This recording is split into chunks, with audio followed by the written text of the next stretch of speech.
depend on God maybe. The doctors might say, अभी दवाओं की नहीं दुआओं की जरूरत है. Medicines might not work for you at this stage. Maybe you need prayers. So what has happened is those gaps which have not been explained by science, those gaps which have not been filled by science, there can be certain areas which science has not been able to find a solution. For those dimensions, science is still relevant. In the past, for those dimensions, religion is still relevant. In the past, religion was everywhere. Gradually, the role of religion is reducing. Religion is becoming less powerful. Science is becoming more relevant. That's what this statement means. So I just explained you the sentence. Your task is to understand this. Science is blind without religion. Religion is lame without science. So some of these things can be important, and that's the reason I want you to think about this, right? So if you think about this, you are well prepared for your exams. Now let's understand some phenomenon, processes related to religion. What we will do is we will look at 4 processes: religious revivalism, fundamentalism, communalism, secularism. In this order, we will see. First concept is revivalism. Now, what is the meaning of this? See, it was assumed that as societies will transition from being agrarian society to modern societies, the hold of religion will decrease. Remember the first session that we had.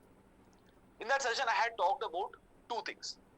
I had mentioned that in agrarian societies, usually you have unity, and this unity is created by some form of common values and norms.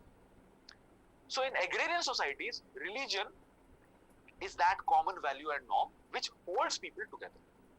This is what happens in traditional societies and agrarian societies.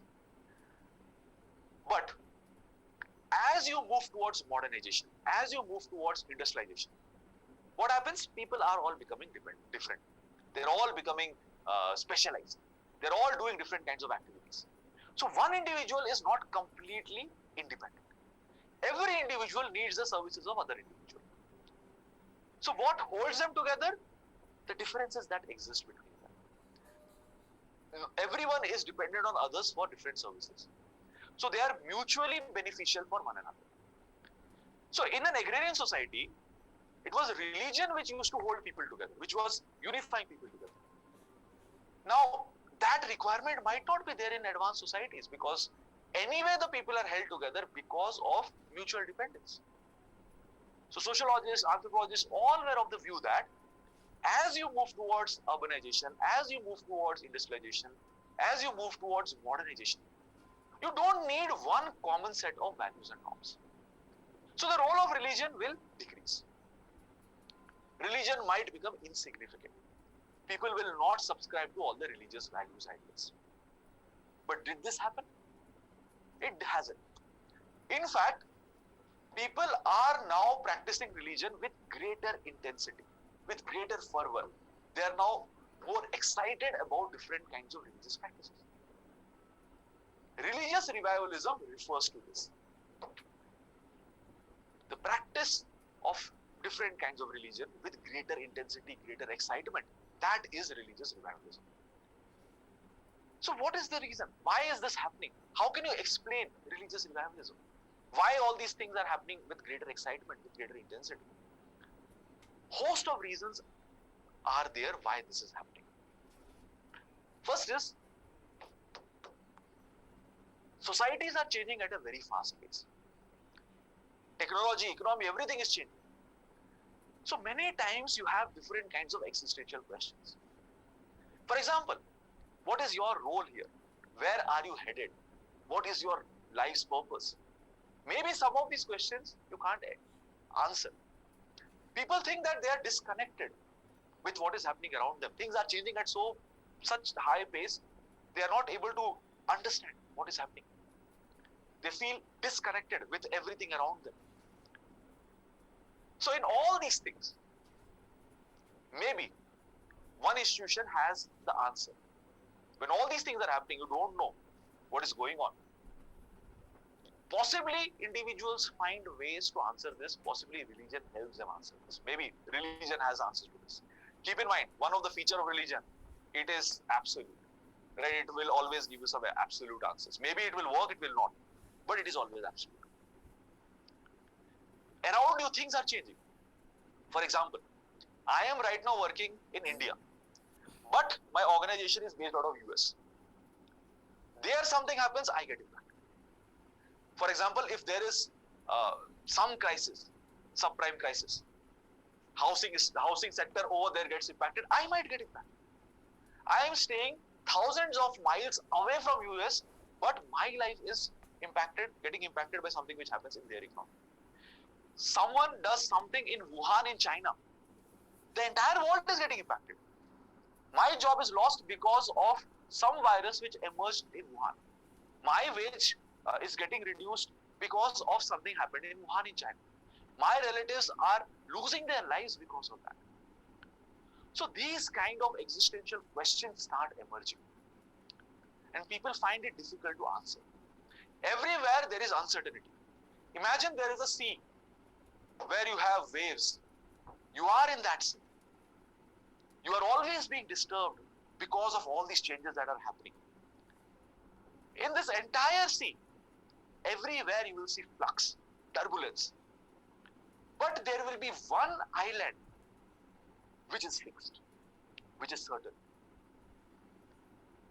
So what will individuals do who are in these turbulent oceans? They will cling to that island. They will go to this island. Which is that thing which is certain, which is stable, which is like that, like the way it was thousands of years ago. That is religion. Religion doesn't change, it is more or less same. So things are changing around you. You are finding it difficult to understand what are these changes. And amidst all these turbulence, one thing is constant, that is religion. So everything is changing. Religion is acting the same. It is that binding agent. So this is what is happening. Apart from that, many times religion is used as the protest ideology. Things are changing around you. People might not be willing to change their cultures. They will protest. Cultural nationalism, that is something that we studied under globalization. Right? So if people think that their religion is at threat, some form of new culture is emerging, they will start protesting.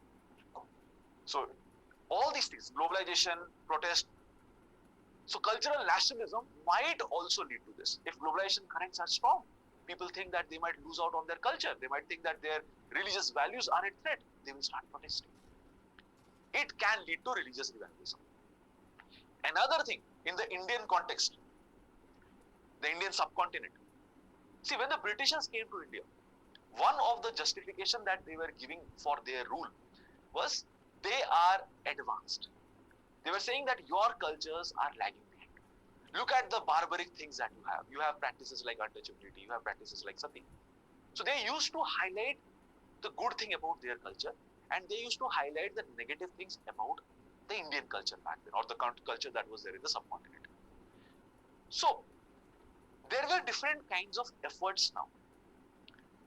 Different organizations came up within India who tried to study the Indian religions, or the religions which were traditionally there in India. And they studied all these religions which were predominant in the subcontinent. For example, Theosophical Society of India was trying to do that. So among Hindus, again organizations emerged which tried to find out the good points about Hinduism. There were some Muslims in India. Again, within Muslims also organizations came up which tried to understand the good points about Islam in India.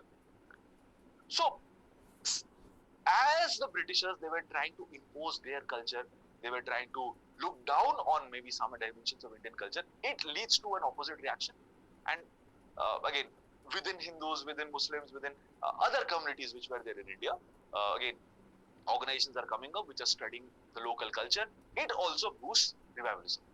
Apart from that, if you look at the South Asian region, you have formation of states on the basis of religious identity. For example, Islamic State of Pakistan. So when you have states formation on the basis of religious identity, it also gives boost to religious revivalism. Now people will start focusing on religious practices, right? So Islamic State of Pakistan could have led to religious revivalism within Pakistan. So this is about religious revivalism. We will take up religious fundamentalism in a while, but before that we'll have a break. We are almost around 7:03 now. So we'll be back by 7, 8, 5 minutes break. When we are back, we'll talk about the next process, that is fundamentalism. Fundamentalism means the process by which people are becoming more religious. They're practicing religion with greater intensity, with greater excitement. For example, you will find a lot of people who are now part of different kind of sects and cults. Every year, look at the different kinds of festivals, right? They are celebrated with even greater intensity. So this is something which is opposite of what some sociologists, anthropologists, they thought about, political scientists thought about. Over time, the hold of religion is going to decrease, but that is not happening. What could be the reason? Host of factors, right? As because of globalization, religion's hold is becoming weaker. There might be some resistance from certain groups. They want to ensure that religion is remaining intact. Economies are changing, societies are changing at a very fast pace. People are finding it very difficult to understand why all these changes are happening. They might not be able to understand, for example, if someone is facing some adverse circumstances, they will try to understand why all these things are happening to me. And in that case, they will try to find out some religious theory which will tell you that, okay, maybe you did something bad in your previous life. That's the reason you are suffering from this. So religion is giving you some answer to it. So changes are happening around you. Only thing that is constant, that gives you some form of hope, is religion. So all these factors are leading to a situation where people are becoming more religious. Now, another thing that you observe is religious fundamentalism. As the word suggests, right? The keyword here is fundamental. Religious fundamentalism means people going back to the tenets of the religion. It means people going back to the roots of the religion. Usually, where will you find the roots of the religion? The sacred books, right? In the sacred books, it will be written what you should do, what you should not do. And these books have been going on, whatever is written in the books have been going on for centuries. So if people are following what is there originally in that religion, that is called fundamentalism. Now, what can be problematic with it? Why is it an issue? See, many of those things which would be mentioned in this book, in the sacred books of different religious communities, all these things might not be in sync with the present context. Many of them might be derogatory against certain communities. Many of these things might be derogatory against certain genders, maybe against females. Books might have been written long back, right? The society would have been different. So if you are following what it is exactly written in the sacred books, what you are trying to follow, you are going back to the roots of the religion. You are trying to follow the religion as it is. It is called fundamentalism. Now, how did this word come into being? What is the origin of this word? Now, this word was coined in United States. There were some Christian fundamental groups back then. So there was a journalist named Curtis Lee. Now, Curtis Lee is coining the term fundamentals for some Christian fundamentalist groups in the 1920s. But it is not that only among Christians or only in US you have fundamentalists. You have fundamentalists in other religions as well. And at different points of time, we have seen that. For example, in Iran, there was this Iranian revolution in the later 1970s. It led to emergence of fundamentalists over there. Khalistan movement, again, is an example of fundamentalism. Right? So the point here is we have had fundamentalists in different communities, in different religions at different points of time. What all the fundamentalists will talk about? They will talk about going back to the roots of the religion. The way religion existed in the past, you have to follow that. So what are some of the features of fundamentalism? According to them, the scriptures are infallible. The religious texts cannot go wrong. Whatever is written in the religious texts, it is correct. They will not interpret this text in the context of present times. No. If the text says women should not step outside, women should not work outside, they will follow that. If the text says that you should not engage in dancing activities, music activities, entertainment, they will follow that. Apart from that, if there is any deviation from whatever the scripture says, there will be punishments, there will be repercussions, there will be penal provisions. But how will this be imposed on others? Maybe there are few people who are fundamentalists. But how can they ensure that others also follow whatever there is in the scriptures? They can do this only when they have power, only they are part of politics, only when they are forming government. So fundamentalists, they try to acquire political power. That way, what will happen? Whatever are their viewpoints, they can impose on others. They can ensure that others also follow these rules, regulations. If they don't have political power, they can't get it. They can't do these things. So they always aim to get political power. And once they acquire political power, they will ask others, not just ask, they will force others to follow whatever is written in the sacred books. And this is something which is totalitarian and anti-democratic. People's viewpoints are not taken into consideration. It impacts all aspects, total aspects of an individual. Usually these are also most likely, most of the practices will be against the interest of women. Usually what women should wear, what should they do, what should they not do, all these things will be regulated. But the interesting part here is, fundamentalists, they accept the modern part also, some part. They will say that scriptures are infallible, right? Whatever is mentioned in the holy books are correct. But they also accept some part of modern culture. Which part? Material part. So they will accept the technological components of culture, the economic components of culture, the material value they are accepting, but the non-material values are not being accepted. Cultural lack concept, right? Usually people accept the non-material part of material part of culture, but they do not easily adopt the non-material part of culture. This is also an example of that. Fundamentalists, right? So what they will do, they will use weapons, for example. Modern weapons they will be using. Look at some of these fundamentalist groups. ISIS is an example of that, right? So they will be using modern weapons, but they will impose some, some traditional norms, which the scriptures talk about. They will use internet for spreading their values. They will use internet to hire people from different parts of the world. But when it comes to ideas, rationalism and other things, they will not take that up. So technological component of culture is something they accept, but ideas, values, norms, they're not accepting. And fundamentalism is a result of uneven modernization. How is it so? Why are some people becoming fundamentalists? Why they are following whatever is exactly written in the scriptures? Why they are restricting others? Why they want others to also follow what they believe?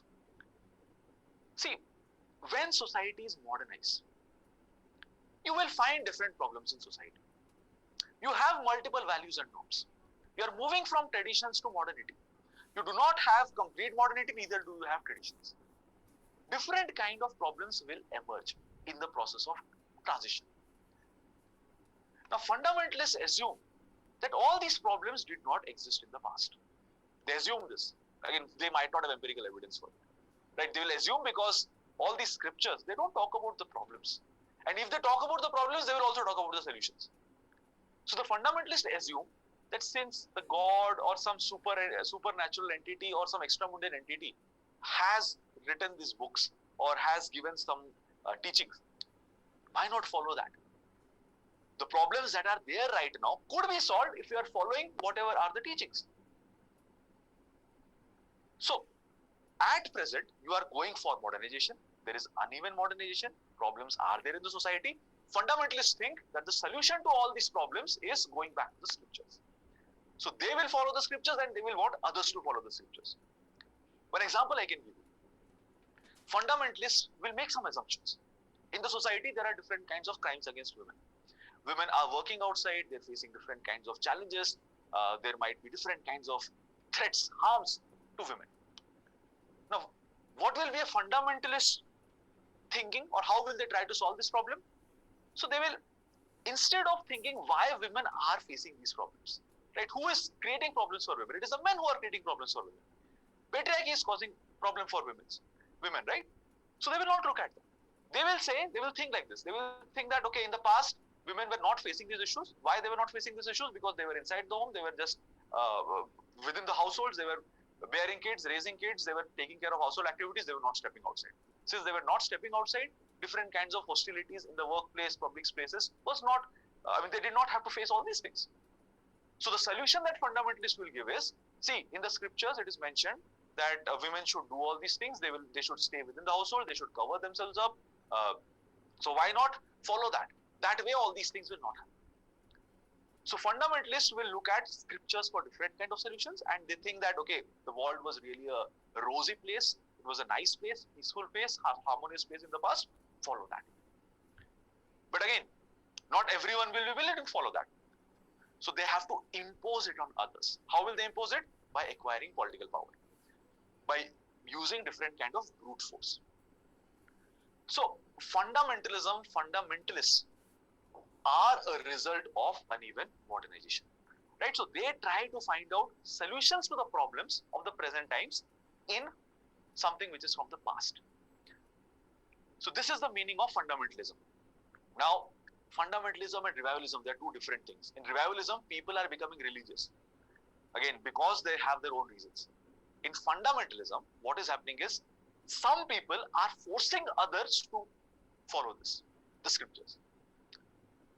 Revivalism might not involve any of these things, political power or reducing the democratic forces. It might not lead to control of different aspects of life. Fundamentalism involves all these things. So whenever you come across fundamentalism, think about these things. How fundamentalism, totalitarianism, all these things are linked with one another. And what is the cause of fundamentalism? So these two terms, though it is not mentioned in our syllabus, communalism and secularism is mentioned. Though these two terms are not mentioned, but every now and then, right, we come across these terms in newspapers, magazines. So I thought it is better for us to understand it. The next process is communalism. So from now onwards, we are going to talk about things which every second day someone or other will be talking about. In fact, today also maybe in the prime time news, someone will be talking about communalism and things like that. So we need to understand these two concepts in a detailed manner. What is important is understanding the concept. If you're able to understand the concept, you are good. You can answer the questions.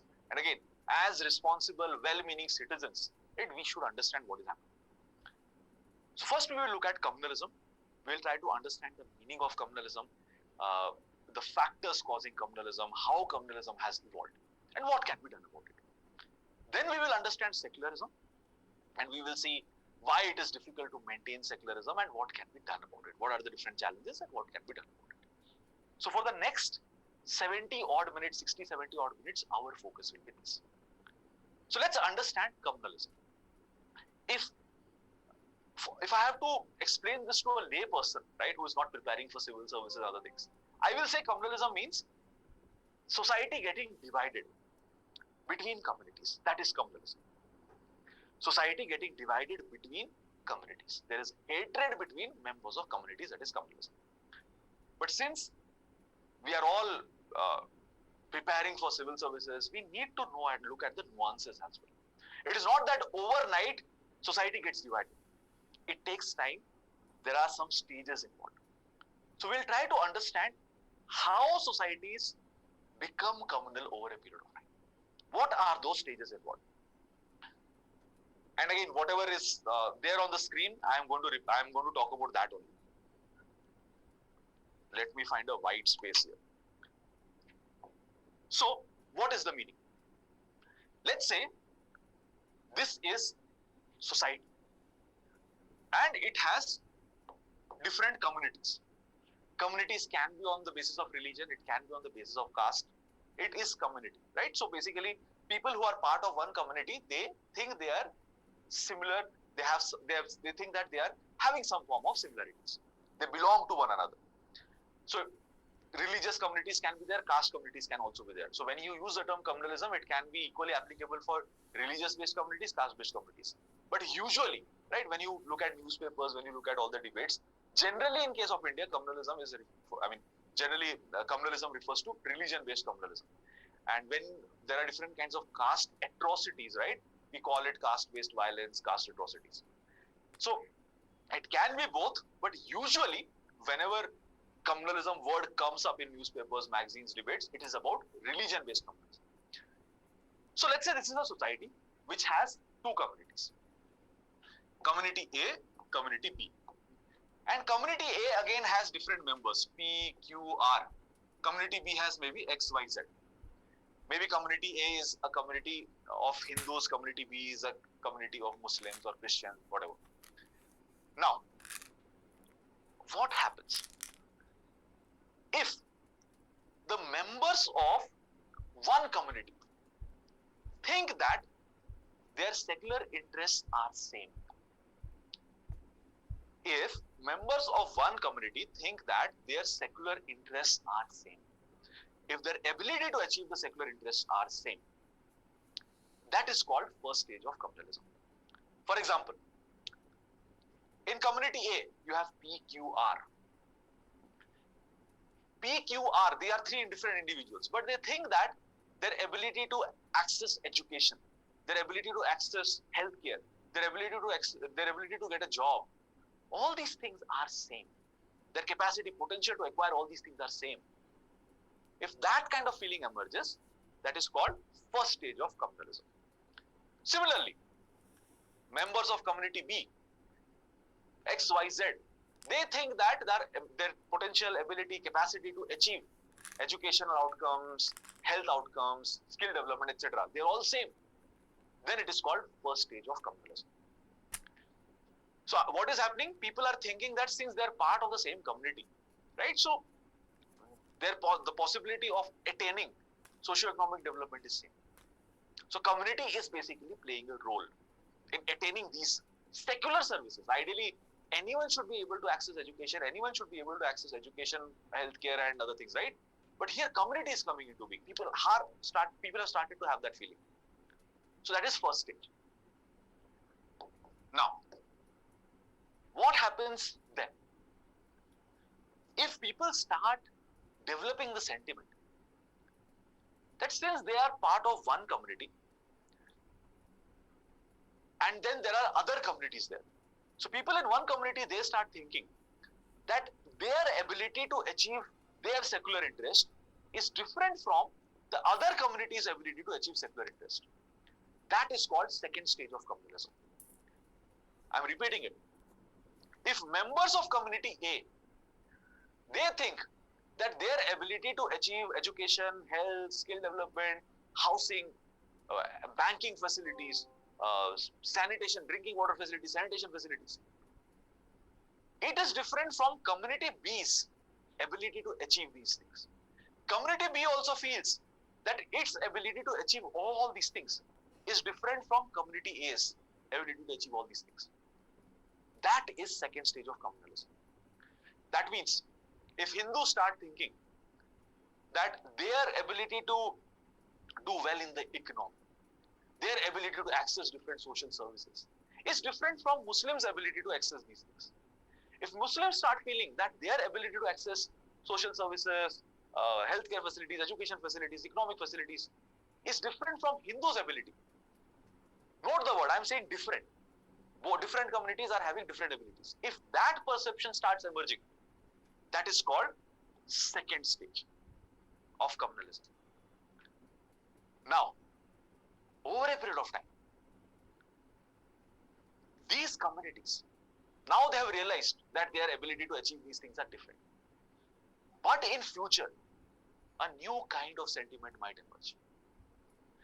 Community A members, they might think that not only are their ability to achieve interests different, but their ability to achieve these things are opposite, hostile, antagonistic to one another. In other words, if community B's members succeed in life, community A members will not succeed. If community A members succeed, community B members will not succeed. Basically, P is thinking that if X, Y, Z are succeeding, PQR will not succeed. Y thinks that if PQ are succeeding, X, Y, Z will not succeed. Y thinks that if Y has to succeed, PQR have to fail. Which indirectly means that in this particular society, there is space for only one community. Both communities cannot prosper, cannot succeed at the same point of time. So either community A will do well or community B will do well. Both will not be having sufficient avenue spaces at the same point of time. If that sentiment emerges, that is called third stage of communalism. Giving an example, if Jews or Christians during the time of Germany, right? So if there is a perception over there during the time of Hitler, if there is a perception that either Jews will survive or the Christians will survive, right? So if this kind of notions are emerging, both communities cannot stay together. Either the Jews will remain prosperous or the Christians will remain prosperous. Both cannot be prosperous at the same time. If these kind of predominant notions are there, then it is third stage of communalism. If Hindus think that only Hindus can have, either only Hindus can succeed or Muslims can succeed. Muslims also think the same thing. If only Hindus will succeed or Muslims will succeed. Both cannot succeed at the same time. That is called third stage of communalism. So this is how communalism changes its forms. In the beginning, members within a community think that they have similar interests. Then they start thinking that their interest and another community's interest, that is different. Third stage is when one community thinks that either it can succeed or the other community will succeed. Both cannot succeed together. That is the third phase of communalism, and it is something which leads to riots. It is now a matter of survival, right? Either I will survive or you will survive. Both can't survive. This is the situation which will lead to conflicts, which will lead to disputes. And we have seen that happening in the Indian context. We have seen communal riots at different points of time. So this is how communalism evolves, right? And eventually what is happening? The society is now divided between communities, Hindus, Muslims, etc. So this is the meaning of communalism. Yeah. Now, before we proceed to the next part, just one announcement. I'm repeating it again for those who have missed it in the beginning. Tomorrow there is a session in the evening. I think it will be an essay session. So beforehand we are announcing. So we have Republic Day. I wish you a happy Republic Day. You can enjoy the Republic Day celebrations in the morning, but evening we are going to have a session. So this is how communalism looks like. Society getting divided into communities. Now let's look at some features here. Communalism is not merely religion's entry into politics or politics defined in religious terms. Usually people will say, okay, communalism means politics entering into religion. That is not the case. Communalism means the society has been divided. Those who are Hindus, they will think for themselves. Those who are Muslims, they will think for themselves. Those who are Christians, they might think for themselves. Right? So this is communalism. And again, it's not that pan-India, it will look like the same. And there might be certain pockets where the society might have been divided. All over the country, there might not be these divisions. Some places, some pockets, these kind of divisive tendencies can be there. Religious differences in themselves do not constitute the essence of communalism. There might be different people, there might be people from different communities in a particular case. That does not mean there is communalism. You can have differences, but only when people start hating one another. That is communalism. When religion is just part of an identity, it is fine. But when you start thinking that either you will succeed or I will succeed, either that community will succeed or I will succeed, that is communalism. Only religious differences does not constitute communalism. Then another kind of thinking that is prevalent is communalism is something which is inherent in Indian society. That might also be incorrect. Communalism was not necessarily inherent in Indian society. Some people think that we were always divided along religious lines. That might not be correct. In fact, we have evidence to show that communalism was not always the case. See, if you look at history, right? Ancient history and all these things you have already studied, art and culture you have already studied. You will find in our art forms, right, how different cultures have amalgamated. For example, some of you might have gone to Fatehpur Sikri, which is just near Agra, right? In the architecture over there, you will find different kind of symbols. You will find Hindu symbols, you will find Christian symbols, you will find Islamic symbols, right? Again, all these things was made by a ruler who was a practicing Muslim. But all these symbols are there. What does it denote? How come so many cultures are coming together? If you look at art, again, you will find amalgamation of different cultures. Look at literature. Mahabharata, Ramayana, they have been translated into other languages, Persian, Urdu. And then there were also some rulers like Ashoka who used to talk about Dhamma. Right? They used to talk about peaceful coexistence. The rocket used to talk about that. So there are enough evidence to prove that we had a composite society. We had a society where religious differences were there. People were there who were following different religions. But not necessarily the kind of hostility that is there in communalism existed. Religious differences were there, but hostility might not be there. Now I know some of you will say, this is not true. There were kings, rulers who were attacking temples. They were attacking different religious institutions. Yes, that is true. There were maybe Muslim rulers who have invaded Hindu temples, for example. At the same time, there were Hindu rulers who have also attacked Buddhist monuments. That was also there. And keep in mind, what is the definition of communalism? Communalism means the society getting divided. People at the bottom, they are divided along communal lines, along religious lines. When an individual is attacking in religious institutions, it is different from the fact that societies are getting divided. When individuals attack religious institutions and other things, that person, whoever is attacking, that person might have some political goals, right? That person might be sectarian. That person might need more resources. Temples used to be the places where you have resources. That does not mean the entire society was divided. And again, different communities have, rulers from different communities have attacked different religious institutions. It is not just Muslim invaders attacking Hindu rulers or Hindu institutions. So keep that in mind. And keep in mind the definition of communalism, society being divided. That might not be the case. If someone is imposing a tax on a particular religion, that particular ruler, whoever is imposing, might be sectarian. That person might be bigoted. That person might have certain kind of political aims and political goals. That does not mean society is divided. So how come communalism evolved then? How come we have had communal rights in India? How come people are divided along communal lines? So here also we have to look back at history. We have to find out where did this start. Communalism in India is primarily considered a post-1857 phenomenon. Communalism in India is primarily considered a post-1857 phenomenon. It is something which is considered to be the gift of the Britishers. How is it so? Why is it so? See, in case of India, Britishers, they introduced different kind of things. One of the things they also introduced is mass education, English education, mass education.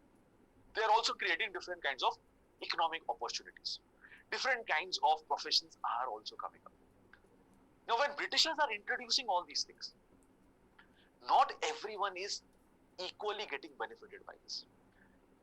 There are certain communities, for example, the Hindus, they are accepting modern education, they are entering into modern professions. But Muslims are lagging behind. Many of them are impacted by traditional elements. So what is happening now? You are now having differential socio-economic development. Hindus are doing better as compared to Muslims in the initial years. And 1857 is something which is again scaring the Britishers. From now onwards, they want to ensure that they have a hold over the Indian region. They have to ensure that again Hindus, Muslims, they are not together. They are finding out different ways, different methods by which they have to create this economy. So one of the things that they notice is the socio-economic development levels are different. If the socio-economic development levels between communities is same, it is difficult to create rifts. But when there are two communities, one is doing well, another is not, you can easily go and tap the shoulder of these community and tell them, see, boss, you are lagging behind. This community has taken away all the benefits. They are discriminating against you. So the differential socio-economic development is being used by the Britishers. They're propping up different political parties. They're propping up different kinds of political organizations. And they're saying that, okay, boss, the other majority community has taken benefits. They are using the policy of divide and rule. Example, right? So they went ahead with separate electorates. In 1909, they're deciding that there will be separate electorates. They're going for partition of Bengal. Separate electorates means Hindus will vote for Hindus, Muslims will vote for Muslims, which inherently means that a Hindu cannot represent the interest of Muslims and a Muslim cannot represent the interest of Hindus. So you are now saying that Hindus and Muslims, they're different. They're not the same. They're not part of the same society. A Hindu person will not think about the goodwill of Muslims or goodwill of well-being of Muslims, and the Muslim will not think about the goodwill of Hindus. That is what they are trying to impose. And eventually what happens? It leads to what is called as the two-nation theory. Right? So, and then we are saying that we are two different nations. And then it leads to partition. They're also partitioning Bengal on religious grounds, religious as well as linguistic grounds. So they are using the policy of divide and rule. Another thing that is happening, how history is being written. What is history? Things of the past. If you have to analyze history, right, you can look back at what point of time what happened. Different ways you could analyze history, different ways you can record history, different ways you can write about history. Maybe you will look at history in terms of decades. Maybe you will look at history in terms of centuries. Maybe you will look at history in terms of millenniums. 1000 to 2000, before 1000, right? Then 0 AD to, let's say, 1000 BC. That way also you could have looked at history. But what is happening? The way you are looking at history, you are dividing history into phases. First phase, ancient phase, where predominantly you had Hindu rulers. Next phase, where you had the Muslim rulers. Then you had the Britishers. Right? So, history is also being written in this manner. And not only this, right? You have divided history in terms of religion.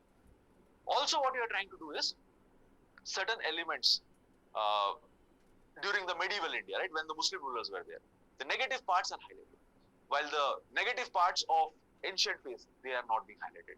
The glorious, some good parts are glorified. Good parts of medieval India are not glorified. So history is also getting communal. The way you are interpreting it, the way you are dividing it, the way you are writing it. There were different kinds of socio-religious reform movements.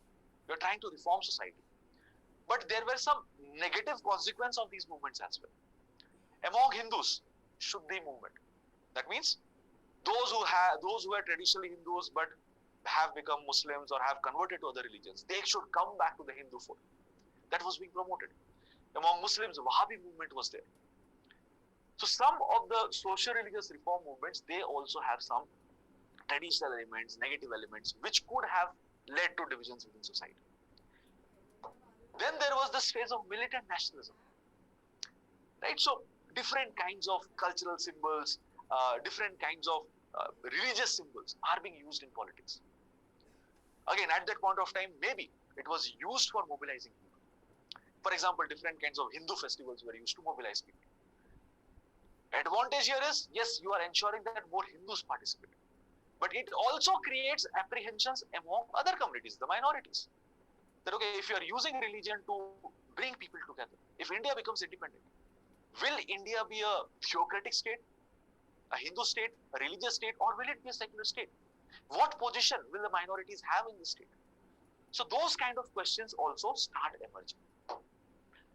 Different kinds of minority-based religious organizations, political organizations are emerging. As these organizations emerge, what happens? There is a reaction from the majority community as well.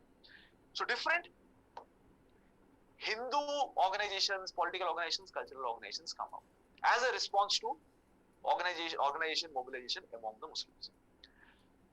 So all these things are leading to communalism of Indian society. So primarily, communalism is a post-1857 phenomenon. Right? How the Britishers are dividing one community,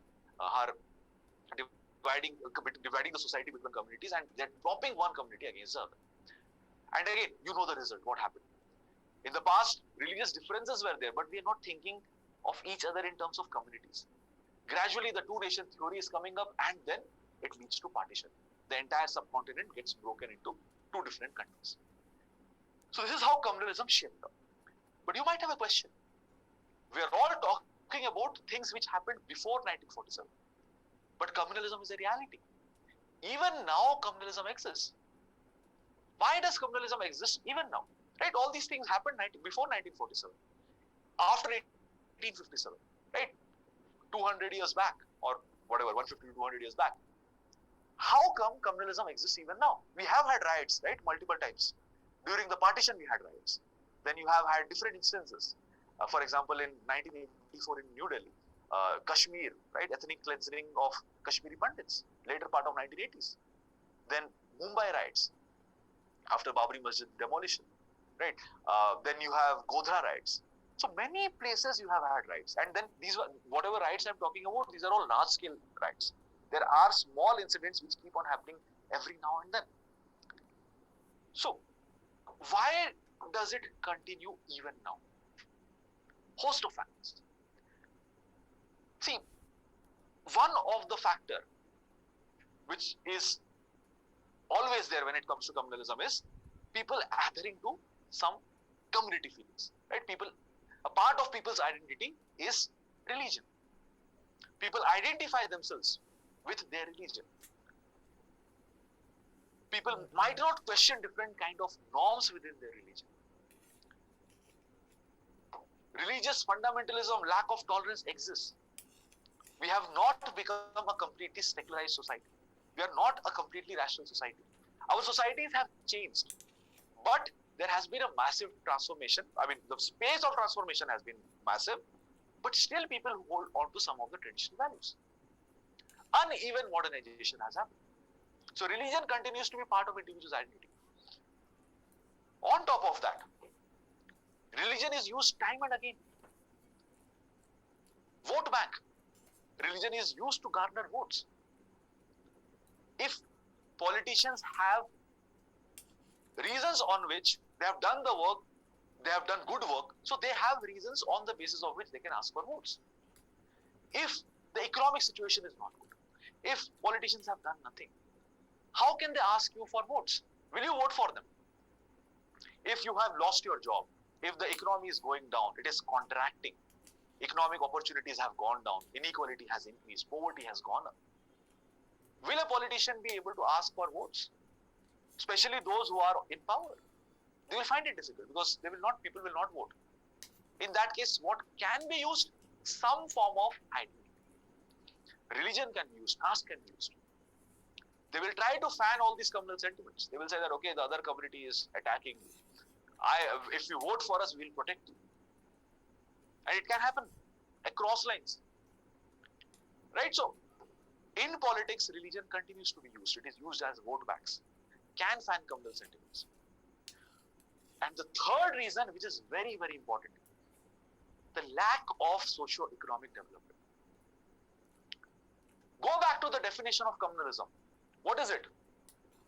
In the third stage of communalism, the communities are thinking that either you will succeed or I will succeed. Both cannot succeed together. Either members of community A will get jobs or members of community B will get jobs. Both will not be able to get jobs together. Let's say community A has 100 members, community B has 50 members. The assumption here is either this community members will get job or these community members will get job. You do not have enough number of jobs. Let's say you create an economy which has 150 jobs. Will there be this competition? No. So whenever you have lack of socio-economic development, whenever the economy is going down, usually you will find fanning of communal tensions. And again, it is beneficial for politicians, right? They don't have anything to show. Why not use this? So if socio-economic conditions are better, if poverty levels are low, if illiteracy is you are able to take care of that, right? In that case, chances of communalism will be less. But that might not be the case. Now also when it comes to socio-economic development, we are lagging behind. There are different pockets, different parcels where it has not happened.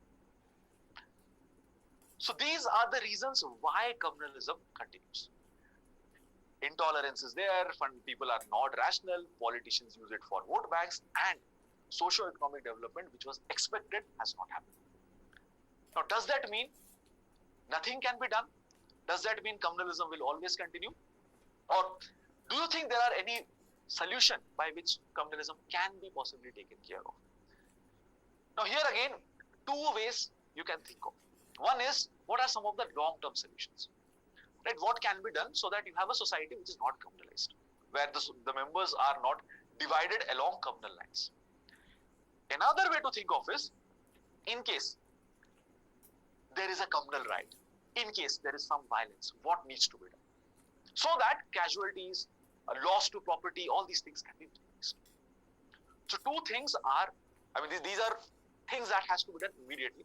The other one, long-term solutions, right? What can be done? So let's look at both the things. First of all, whenever there is any communal incident, the government should not look the other way. It has to sternly deal with the situation. Many times what happens, government might look the other way and let all these flames inside. That should not be the case. It needs to deal with it sternly. Union government, state government, right? So there has to be some form of checks and balances. If the state government is not fulfilling its role, it's a union government which has to ensure the state government fulfills it. Any form of communal violence, if it is there, it has to be dealt with sternly. The media also has a role to play here. It should not do things which fan communal tensions. If media is always trying to create that rift, that okay, this is not a composite society, this is a Hindu versus Muslim society, or a Hindu versus Christian society, or a Christian versus Muslim society, right? It will lead to communalizing tendencies. So some form of regulation is important here, right? Self-regulation or something has to be there. Self-regulation, I think, something that we talked about in a current affairs session, right? So it is also important. Society needs to be decommunalized at all levels. Education, awareness, social mobilization, social movements all have to play a role here. The role of religion at different levels needs to be reduced. People should be more rational. Again, education can play a role here, right? Value-oriented education can ensure this. Communalization of state needs to be checked. Communalization of civil society needs to be checked. Again, state here refers to different law enforcement officials, police and others. Right? They themselves are part of society. So if the society is communalized, they might also be communalized. So necessary training has to be provided to them so that they do not have a very narrow mindset. They are more rational. Media, it can also promote a sense of togetherness. Right? Media can educate, media can create awareness. Apart from that, there can be formation of certain kind of communities, committees. For example, peace committees. Let's say you know that this particular region, generally there is fanning of different kinds of communal sentiments. There are risks. In the past also it has happened. In future also it might happen. So why not create committees which has representative of religious and leaders across the groups? It has Hindu leaders, Muslim leaders, Christian leaders, etc. Now these are those people whom the members of the communities listen to. So if there is dialogue between the leaders, and these leaders can again go back and tell their members, this can stop some of these communal sentiments from fanning up. So maybe this is also another solution. So the state has to be proactive here. These kind of committees are important. Media's role is significant. Sensitization of, again, the state officials is important. Civil society can play an important role in fanning, it can reducing the all these hatred that is there. Education can play an important role. If people are educated, if people are aware, people are rational, right? So they will think through. So all of these things can be potential measures to reduce the communalizing tendencies. Okay, so this is how maybe communalism can be taken care of. So communalism, if I have to explain in a nutshell, means society getting divided into community lines. Can be on the basis of religion, can be on the basis of caste, can be on the basis of ethnicity. But usually in the Indian context, it is used in terms of religion. Right? When it comes to ethnicity or when it comes to caste, we use different terms. What is the history of communalism in India? What are the reasons why communalism exists? What can be done? Right? So we looked at the entire spectrum. Right? It should be easy for us to answer questions if you get questions from this part.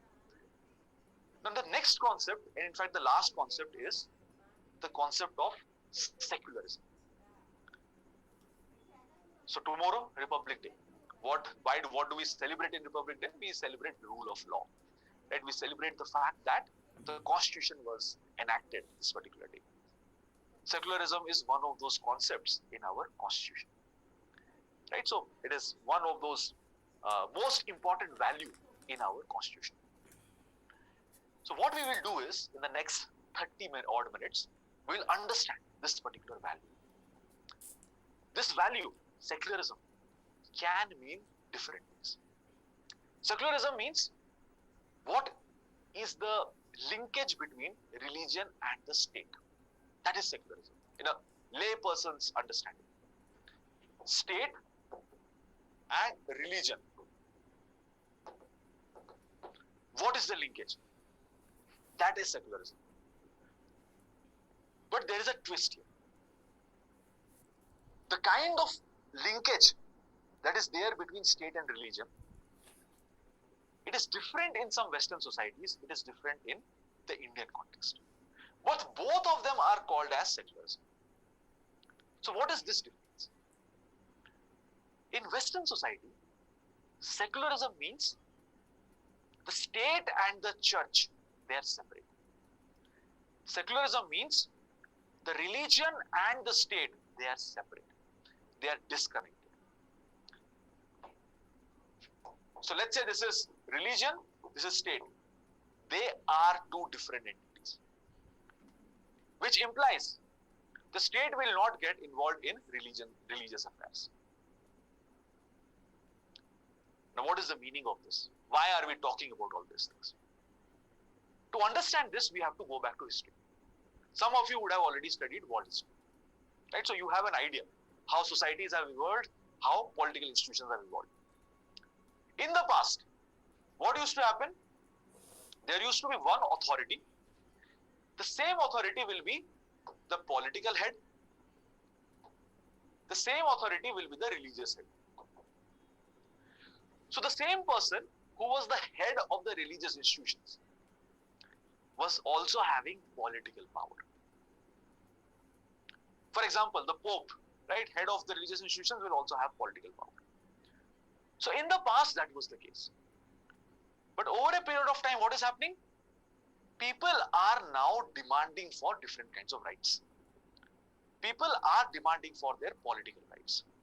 People are now questioning, why should a religious head rule over us? We want a government which represents us. We want a government which is part of us, which is from us. We want our own representatives to rule over us. So democratic principles, they are becoming common now. People are now demanding for democratic rights. So what will happen? In the past, the religious head as well as the political head was same. But now people are saying we will have a democratic government. We will elect our own leaders. So what is happening here is, people are now deciding who is going to be their political head. Tradition is deciding who is going to be the religious head. So this one institution, political institution and religious institution, which was fused together, it is now getting divided. So there will be one political head and there will be a separate religious head. So what has happened? The state is now getting separated from religion. State and religion, they will not be linked with one another. They are now mutually exclusive. Sets that you might have studied in maths, right? Set theory, right? So politics, political head, state and religion, they are two different things. Religion is now becoming a personal matter. It is becoming a private matter. People can practice, profess their own religion. They can do whatever they want to do. Politics will not get involved here. State will not get involved. So this is the Western concept. Religion, it becomes a private matter. State and religion, they are becoming separate entities. In the past, they were one entity. In India, do we have this model? Is the state away from religion? How has the state formed? On the basis of constitution, right? Does the constitution talk about religion or does it not talk about religion? If it has not been talking about religion, then we are having this model. But that is not the case. Our constitution talks about religion. Our constitution says that individuals have the right to freely profess, practice, propagate different religions. You have fundamental rights related to religion. There are minority communities who have different kinds of fundamental rights. They can, again, administer their own institutions. So our model of secularism is not this. Our model is slightly different. In our model, what we are doing is, the state will equally protect all religions. State will give protection to all religions. State is not separate from religion. State will maintain equal distance from all religion. It will equally protect all religions. It will not discriminate one religion from another. And we are not a theocratic state as well. It is not that we are an Islamic state of India or a Hindu state of India. In our neighborhood, we have Islamic state of Pakistan. But India is not that. India is not a theocratic state. It is not a state based on religion. It is a secular state. It does not have any state religion. And what we say Sarva Dharma Sambhava. All religions are possible. Not just religion. There might be people who do not subscribe to any religion.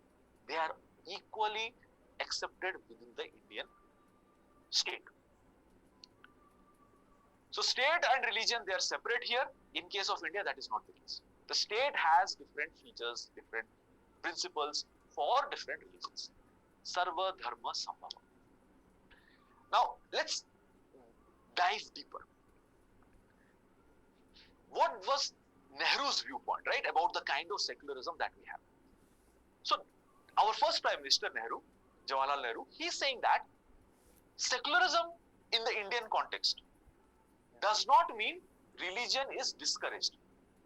It means freedom of religion and conscience, including freedom for those who may have no religion. So, in case of India, secularism does not mean religion is discouraged. We are not saying that. What we are saying is people have the freedom. They can practice whatever religion they want to. And if there are people who do not believe in religion, they are also equally accepted within the Indian state. It is up to the people to decide. So this is what our secularism means. Some more features we'll talk about. Secularism in India is not a result of struggle between state and religion. In Western societies, state and religion, they fought with one another. Previously, state and religion, they were fused. People demanded different rights. There were conflicts. And it led to separation. In India, that was not the case.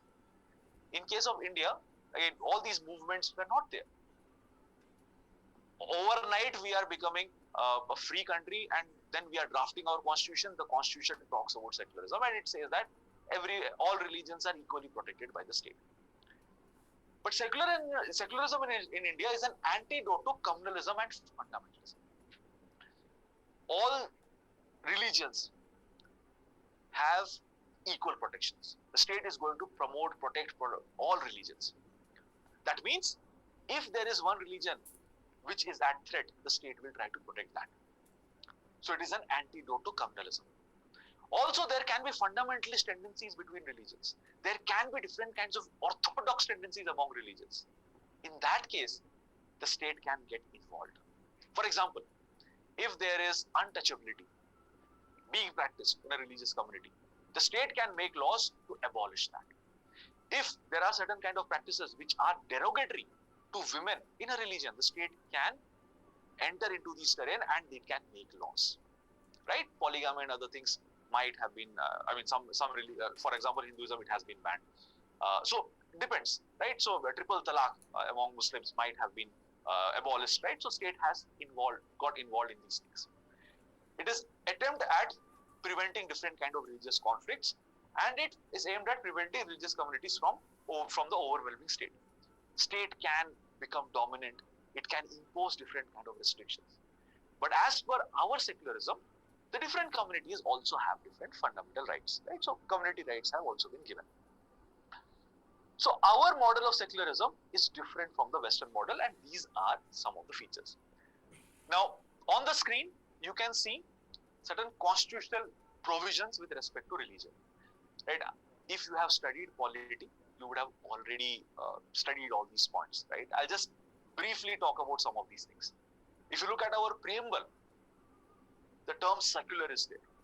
Though it was not there in the initial constitution, but it was added later on in the 1970s. But there were some other terms which also imply the same. Liberty, equality, justice, right? Liberty to practice, profess, propagate different religions. People are free to do whatever they want to. Equality, right? There should be equal treatment, irrespective of whatever your beliefs are. Fundamental duties. It talks about promoting harmony, promoting spirit of brotherhood among different communities. Right? So all are equal, you should help each other out, we should treat everyone as equal. Then there are different fundamental rights. Right to equality, all the rights which are talking about, which are against discrimination on the basis of certain identity. Then you have certain rights specifically related to religion. There is freedom to practice, profess, propagate different religion. Minority interests are also protected. Minorities can also administer their own education institutions. So all these things point to the fact that our model of secularism is different from the Western model. Many of these things that you see, which are specific to religion, will not be there in the Western model, but our model has it. So this is how our model looks like. Now the question is everything, or has the process been very smooth? Or have we faced different kind of challenges when it comes to secularism? Has this been an entirely smooth ride? Or have there been different kind of challenges to secularism in the Indian context? Now, if you look at the Indian society, time and again, different kind of challenges have been there to the process of secularism. People might subscribe to different kinds of religious identities. The state might also sometimes discriminate. Though we are saying that there is equal protection, equal promotion, there is equal distance maintained by the state. But time and again, you will find some communities might be favored at the cost of others. You will find attack against communities, especially against the minorities. We have seen communal rights at multiple points of time. There have also been genocides, or there have been different kinds of ethnic cleansing. Not genocides, but ethnic cleansing has happened. Right? So there have been different challenges that we have witnessed in the Indian context. Now, why ensuring secularism becomes difficult in the Indian context? What are the factors which are preventing India or the Indian state from being completely secular? The first thing, we have done well when it comes to literacy. Compared to what we were in during the time of independence, our literacy levels have gone up. But again, we do not have 100% literacy. And it's not just about literacy, right? Literacy means you should be having some skills, reading, writing skills. What is also important is education. Education is not just about skills, it is also about values. So, though we have had different kinds of literacy campaigns, but the learning outcomes have not been very good. At present, right, education, awareness, these things lag. People are not rational. People do not question things. People do not have a logical bent of mind. So this is one challenge to secularism. For secularism, again, religion should, if secularism has to be successful, that means religious identity should have lesser hold over people. Religious institutions should have lesser hold over people. If people are thinking about their own identity, a part of it might be religion, but this thing should be weaker. Over a period of time, that should become weaker. That is not happening. Rationality is not widespread. People are not logical, people are not rational, people will not question things. Our society transitioned from being an agrarian society to an industrial society, and this change is happening at a very fast pace. Many places the transition has not happened. Wherever the transition has happened at a very fast pace. So one set of values you are trying to replace with another set of values. But what is happening? The agrarian values, the traditional values have not been completely replaced by modern values. What happens? Both the values coexist. The prismatic society model is equally applicable here. So you have the traditional norms, you have the modern values. The constitution will talk about secularism, but there will be discrimination on the basis of religion, caste and other things. Secularization is taking place. Life goals are becoming more secular. The role